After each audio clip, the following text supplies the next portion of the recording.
सियावर रामचंद्र की जय. शंभुकाचा वध केल्यानंतर रामचंद्रांचं अभिनंदन सर्व देवतांनी केलंय आणि ते रामचंद्राला म्हणालेत की रामचंद्रा, इथून जवळच अगस्त्य मुनींचा आश्रम आहे.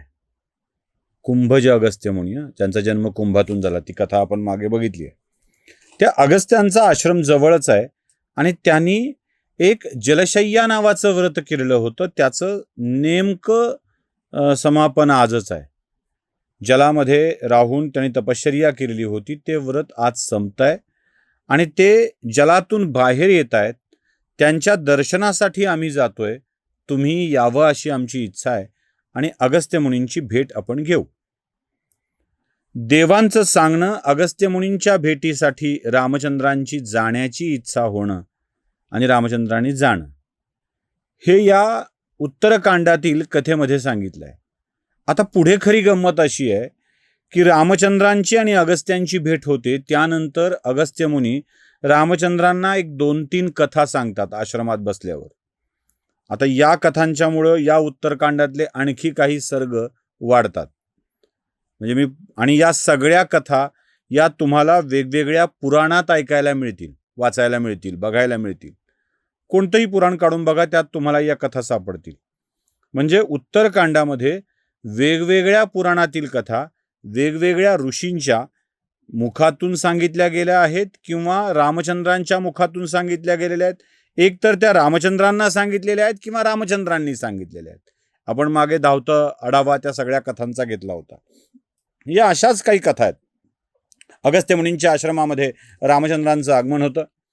अगस्त्य मुनी रामचंद्रांचं स्वागत करतात आणि या स्वागताच्या नंतर ते प्रत्येक देवतांचं आपापल्या परीने स्वागत करून त्यांना प्रसाद देऊन आपापल्या लोकी पाठवून देतात.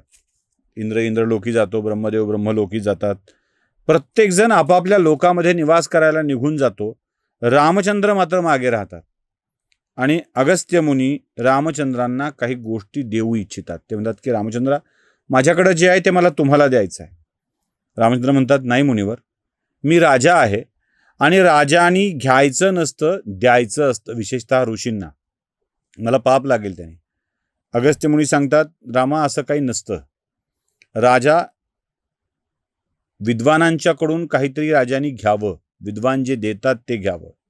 काय काय आहे? मग त्यांना एक कथा सांगितली जाते. म्हणाले की जेव्हा या सगळ्या सृष्टीची निर्मिती करायचं चाललं होतं, तेव्हा या सृष्टीला एक राजा असला पाहिजे, भूपाल असला पाहिजे, असं ब्रह्मदेवाला वाटलं. बघा, राजाशिवाय सृष्टीचं पूर्णत्व नाही आहे, अगस्त्य मुनी सांगतात. जर हे राज्य, इथली वस्ती, इथले लोक नीट राहायचे असतील, नियमात राहायचे असतील, तर त्याला राजा असणं आवश्यक आहे. इक्ष्वाकू वंशातल्या राजानेच म्हणून नियम तयार केले होते, ज्याचं नाव मनुस्मृती. मनु नावाच्या राजाने नियम तयार केले होते. राजा हा भूपाल आहे, तो देवाचं रूप आहे, राजा असणं आवश्यक आहे. म्हणून ब्रह्मदेवाने इंद्राला देवलोकीचा राजा केलं. देवलोकांना राजा मिळाला, पण बाकी लोकांना राजा मिळालेला नव्हता. त्यामुळं काही तपस्वी, ऋषी, माणसं ब्रह्मदेवांच्याकडे गेली आणि त्याला म्हणाले, ब्रह्मदेवा, आम्हालाही एक राजा हवा आहे. मग ब्रह्मदेवानी सर्व देवतांना आमंत्रित केलं. वरुण देवतेला आमंत्रित केलं, सूर्य देवतेला आमंत्रित केलं, अग्निदेवतेला आमंत्रित केलं, पवन देवतेला आमंत्रित केलं आणि त्यांना सांगितलं की तुमच्यातल्या तेजाचा एक अंश माझ्याकडे द्या. तुमच्यातल्या तेजाचा एक अंश माझ्याकडे द्या. सर्व देवतांनी आपापला एक अंश ब्रह्मदेवाच्याकडे दिला आणि या सगळ्या अंशाला मिळून ब्रह्मदेवानी एका पुरुषाची निर्मिती केली. तो पुरुष म्हणजे क्षुप. या क्षुपाला पृथ्वी तलावरचा राजा म्हणून ब्रह्मदेवानी नियुक्त केले. सर्वांचं तेज त्या राजाला मिळालं म्हणून तो राजा होऊ शकला. त्यामुळं रामचंद्रा, राजा असणं आवश्यक आहे. राजाला सगळ्यांच्याकडून तेज घेणं आवश्यक आहे. तुम्ही राजा आहात हे मला मान्य आहे, पण मी तुम्हाला माझ्याकडचं तेज देतोय, आशीर्वाद देतोय, वरदान देतोय, ते आपण घ्यावं, कारण त्याची राजा म्हणून आपल्याला आवश्यकता पडणार आहे. अगस्त्य मुनी रामचंद्रांना ही गोष्ट समजावून सांगण्यासाठी पुढे अनेक गोष्टी सांगत राहतात. त्या अनेक गोष्टीपैकीची एक कथा ते सांगतात की रामा, तुला सांगतो ऐक. खूप वर्षापूर्वीची गोष्ट. आता मला यात एक गडबड वाटते, म्हणजे दाखवतो तुम्हाला मी ते. यात अगस्त्य मुनी रामचंद्रांना म्हणतात, ते श्लोकही दाखवतो, ते बघून घ्या. त्यानंतर मराठीतलं भाषांतरही दाखवतो.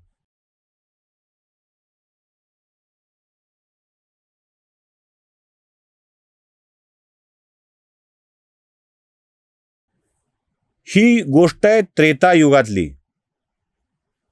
म्हणजे महर्षी अगस्त्य रामचंद्रांना खूप जुनी म्हणून त्रेतायुगातली गोष्ट सांगतात. जरासा मी इथे अडखळतो, थांबतो. कारण सत्ययुग, त्रेतायुग, द्वापारयुग आणि कलियुग अशी 4 युग आहेत. आत्ता चालू आहे ते कली. याच्या आधी द्वापार युग होतं. द्वापार युगाचा अंत कृष्णाच्या देवलोक गमनाच्या नंतर झाला.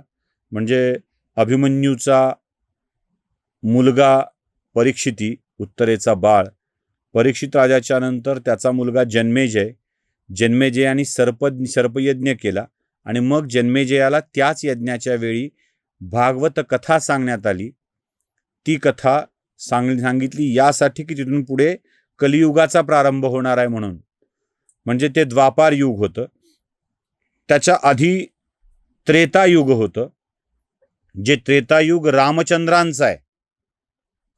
आणि त्याच्या आधी सत्ययुग होतं. परशुरामापासून पलीकडचे सगळे अवतार हे सत्ययुगामधले आहेत. त्रेतायुगात रामचंद्रांचा अवतार आहे. मग या अवतारात रामचंद्रांना अगस्त्य मुनी तुझ्या आधीची म्हणजे त्रेतायुगातली गोष्ट आहे असं का सांगतात? सत्य, त्रेता, द्वापार, कली असं युग असेल का रामचंद्रांचा जन्मच वेगळ्या युगात झालाय असं या कथेत सांगायचं होतं? मला आपल्या ज्या शंका पडतात त्या सांगतो आम्ही. म्हणजे मला असं काय फार वेगळं काही हे चूकच आहे असं म्हणायचं नाही. फक्त यात वाव आहे घुसळले पण सांगायला. त्रेतायुगातली एक कथा सांगतो असं महर्षी अगस्त्य म्हणतात. आणि ते सांगतात की मी त्रेतायुगामध्ये तपश्चर्येसाठी वेगवेगळ्या वनात जात होतो. एका वनामध्ये तपश्चर्येसाठी गेल्यावर तिथे मला लक्षात आलं की त्या ज्या तलावात मला स्नान करायचं आहे त्या तलावाच्या बाजूला एक मृतदेह पडलेला आहे, एक शव पडलेला आहे. शव पडलेलं आहे म्हणजे खूप दिवसापूर्वी मृत्युमुखी झालं आहे, ते फार विचित्र अवस्थेत आहे असं नाही आहे. अत्यंत शोभिवंत फुलांनी त्या शवाला सजवलेलं आहे. स्वच्छ आहे, खूप छान दिसत आहे.